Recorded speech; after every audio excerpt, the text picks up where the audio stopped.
Croissance, progrès, développement durable, évolution. Est-ce que le développement est compatible avec la protection de l'environnement selon vous?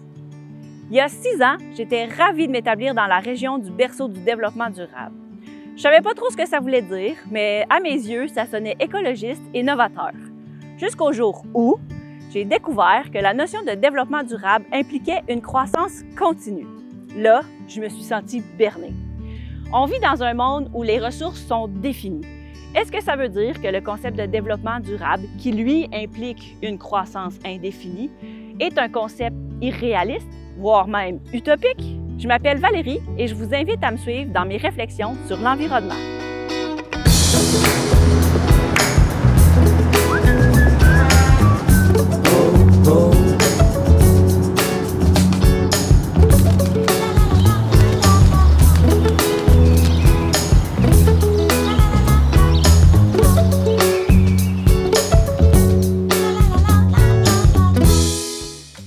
Je suis au centre-ville de Victoriaville et je m'en viens discuter de développement avec les gens. Allons voir par là-bas où se trouvent les gens. Qu'est-ce que vous pensez que le développement durable fait de différent? C'est sûr, ça donne un petit coup de pouce, là, mais ça fait pas tout. Soit qu'on récupère des déchets, ou bien, par exemple, les compagnies, on est en train de leur dire fortement, là, quand ils fabriquent leurs biens, de faire en sorte que le bien soit récupérable. À nous aider à penser à travailler l'environnement du mieux qu'on peut. Non, je sais pas. C'est important que nos choses durent. Ça fait que les énergies qu'on dépense sont recyclées, sont refaites d'une autre façon. Merci!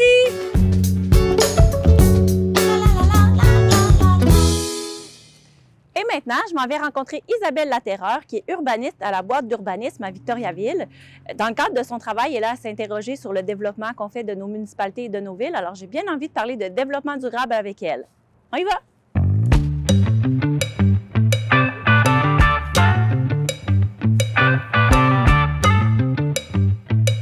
Bonjour! Enchantée!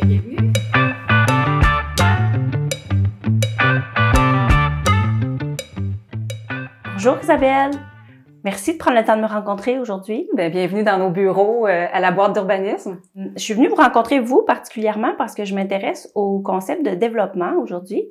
Et puis plus précisément, j'aimerais savoir le développement durable, qu'est-ce que ça fait de différent? Pour répondre à la question que ça fait de différent, je m'en pose une en partant. C'est quoi le développement durable? Je dirais que c'est un courant important de l'aménagement du territoire présentement. C'est comme un paradigme, là, c'est un grand mot là, pour dire que dans le fond, on se met une lunette, puis on essaie de voir les choses autrement et surtout aussi d'agir autrement là, dans l'aménagement et le développement de nos villes. C'est un terme qui est apparu dans la littérature en 1987 avec le rapport Brundtland. Dans le fond, c'est le rapport qui disait là, que le développement d'aujourd'hui, il faut penser aux générations futures. Fait que ça a été vraiment un gros tournant là, dans notre pratique là, urbanistique parce que avant ça, du développement peut-être plus axé sur la fonctionnalité des choses. Mettons, à l'après-guerre, on essayait comme urbaniste là, de bien diviser les fonctions dans une ville, s'assurer qu'il n'y ait pas de problème de cohabitation entre l'industriel et le résidentiel, faire la place à l'automobile aussi. Donc, ça a eu toutes sortes d'impacts, c'est sûr, sur notre environnement. On s'en est rendu compte, puis on s'est rendu... on a développé peut-être une façon différente de voir les choses pour répondre à ces enjeux-là.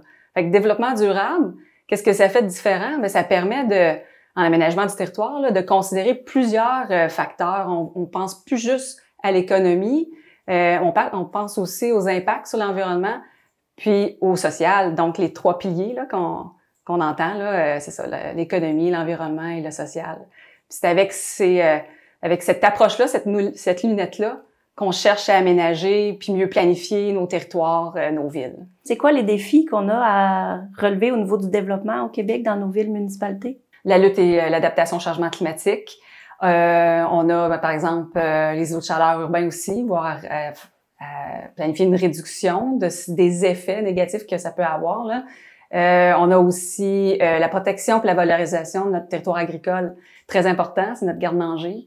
La protection de nos milieux naturels, et aussi tout ce qui est lié à la mobilité, là, parce que L'automobile prend encore beaucoup de place et ça, c'est sûr que ça a des effets là, sur les émissions de gaz à effet de serre. On connaît tout ce que ça engendre, là. Donc, la réduction de notre dépendance à l'automobile, faire plus de place à la mobilité active et collective, ça aussi, c'est des enjeux importants dans la planification de notre territoire. Mieux planifier, mieux optimiser l'occupation qu'on fait de nos périmètres urbains. Fait que c'est ça, je pense que ce serait les principaux enjeux auxquels on a à faire face là, pour faire du développement durable. Des beaux défis. Oui. Ben, je te remercie beaucoup d'avoir pris le temps de répondre à mes questions, Isabelle. Ça me fait plaisir, merci.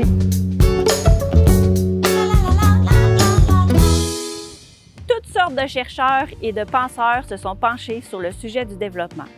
Certains le définissent comme un processus par lequel quelque chose va évoluer peu à peu jusqu'à réaliser son plein potentiel. Le développement aurait pour but d'assurer non seulement le bien-être mental, physique et social de l'individu, mais aussi la liberté des cultures, des valeurs et des institutions. Pour plusieurs, la définition du développement a une dimension économique incontestable, mais il y a aussi une dimension sociale et culturelle qui s'impose et qui est trop souvent négligée. Si le développement vise à l'épanouissement de l'être humain, il devrait lui apporter la liberté, le bien-être, l'accès au savoir dans un monde de justice, d'égalité et de solidarité. Le développement est souvent signe d'industrialisation. Le piège, c'est de se limiter à croire que la croissance économique engendrée par le développement d'une société est le moteur nécessaire et suffisant de tous les développements sociaux et moraux. Dans le concept de développement, l'humain devrait être le moteur, mais aussi le but ultime. Donc, toute mesure de développement qui ne considère que la croissance et la santé économique laisse de côté des aspects pourtant primordiaux au développement de l'être humain. Le développement est souvent très inégal d'une population à une autre et ça a une grande incidence sur le bien-être de chacun. Ça implique des enjeux et des débats comme l'épuisement des ressources non renouvelables.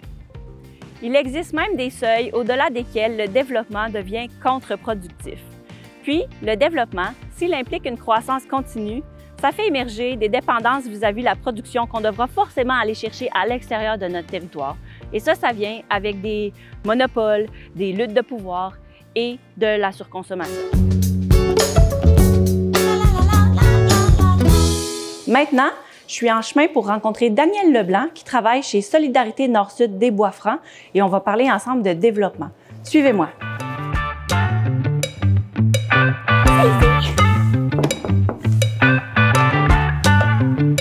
Bonjour.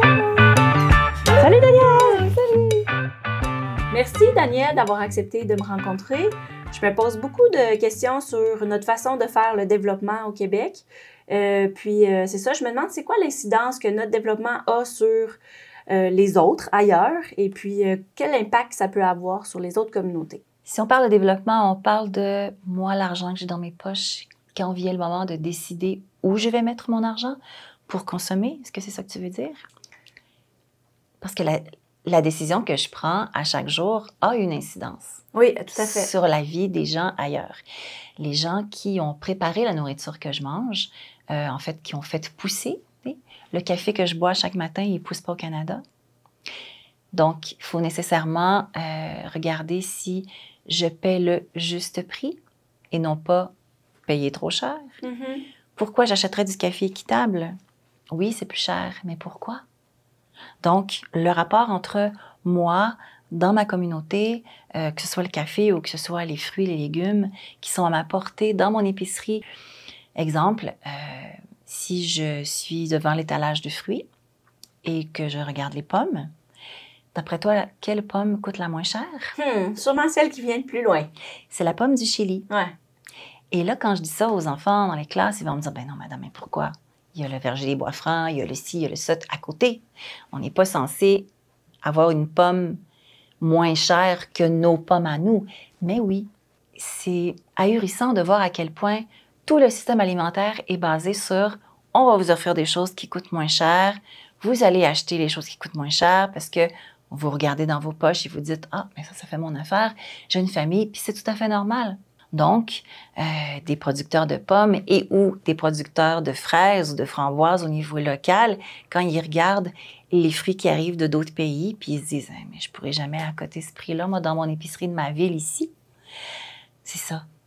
Il y a quelqu'un quelque part qui fait de l'argent en mettant dans tous les supermarchés du Québec, du Canada, des items qui coûtent moins cher. Mais non, ils ne sont pas bio, mais c'est plus que ça. Dépendamment de qui les a cueillis, est-ce qu'ils ont été bien traités, est-ce que l'environnement a été respecté, dans le juste prix, si on achète équitable, le café ou le chocolat, peu importe, on est certain de au moins d'avoir, au niveau équitable, le respect des humains ailleurs dans le monde qui ont travaillé pour que nous, on puisse se l'acheter. Mais Danielle, est-ce que ce serait mieux d'arrêter de consommer ces produits-là qui viennent de loin ou qui ne sont pas tout à fait éthiques? Si je te donne l'exemple du effondré au Rana Plaza, Kalpana Akhter est venue dans un événement au Québec. Dans une conférence, on lui a posé la question, « Oui, mais si les droits humains ne sont pas respectés chez vous, tellement que l'usine s'est effondrée sur les travailleuses du textile et elles sont plusieurs milliers à être décédées, est-ce qu'il faut arrêter d'acheter des vêtements made in Bangladesh dans ce cas-ci? » Elle dit, « Mais non. Faites pas ça, on n'aura plus de travail. » Je dis, mais qu'est-ce qu'il faut faire alors? Ne sous-estimez pas le pouvoir que vous avez face à votre gouvernement de lui dire non, on n'est pas d'accord, ça suffit d'envoyer des lettres, des pétitions, soyez nombreuses et nombreux à le faire pour que le gouvernement du Canada dise au gouvernement du Bangladesh, ça suffit, tu sais, le libre-échange, là, on fera plus d'échange avec vous parce que vous respectez pas les droits humains de vos travailleuses du textile. Là, ça va changer. Bien, c'est merveilleux, c'est des clés de compréhension que j'avais pas encore. Donc là, ça me permet de mieux comprendre là, comment nous, en faisant notre développement ici au Québec, on a un impact sur toute la chaîne et l'international. Je te remercie beaucoup, Danielle, d'avoir pris ce temps-là pour m'éclairer. Avec plaisir, Valérie. Personnellement, j'aime voir le développement comme un processus qui mène à être la meilleure version de moi-même. Quand j'ai choisi de m'installer dans la région, j'ai appris et découvert plein de choses. J'aime croire que cette décision a fait en sorte que ça a contribué à mon développement personnel, que ça m'a aidé à incarner davantage les valeurs que je voulais mettre de l'avant dans mon quotidien. Actuellement, l'économie est souvent le facteur au cœur des décisions liées au développement de notre milieu de vie. Mais individuellement, on peut faire nos propres choix à travers tout ça en évitant d'abord de gaspiller nos ressources. Pour conclure, j'ai envie de vous retourner la question. Pour vous, qu'est-ce que ça représente le développement? Dans quel genre de ville vous voulez vivre dans 20 ans? Je vous laisse y réfléchir. À bientôt!